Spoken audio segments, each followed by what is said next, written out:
ગાંઠિયા વણેલા હારા. એક બાપાને દાંત વહી ગયા, ગાંઠિયા ખાવાનું મન થયું, તેના દીકરાને મોકલો કે દુકાનેથી ફાફડા લેતો આવ્યો અને ચીઠી લખી દીધી કે આને 500 ફાફડા આપજો અને જરાક હતાણ દોરેથી પડીકું વાળજો, એટલે રસ્તામાં એ પડીકું ખુલી ન જાય. એટલે છોકરો ગયો ચીઠી લઈને, તો ઓલે 500 ગાંઠિયા આપ્યા, દોરો થઈ ગયેલો ને તો ઉતર્યું ને ભેળ્યામાં.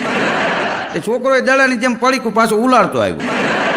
હવે એની બાજુના ઘેરે અમે મહેમાન થઈને ગયેલા, ફરિયામાં ભૂકી ઉડે હતી પીળી, અને થોડો મીઠું થવા. મેં કીધું આ શું છે? અરે કે ગાંઠિયા ભાંગીને ફૂકો થઈ ગયા. બાપાએ ફાંકડો માર્યો અને ગળે ચોઈટો લોટ, ફૂ થાય, ડમર્યું છૂટે.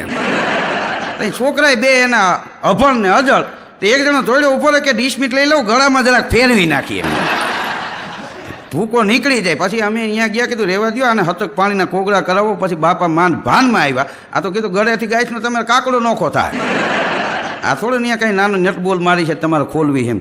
પછી બાપાએ કીધું કે જો આ તમે ભણ્યા હતા એટલું કામ કરી ગયા, બાકી આ અજળ રિયા એ ઉપાડી લેત મને.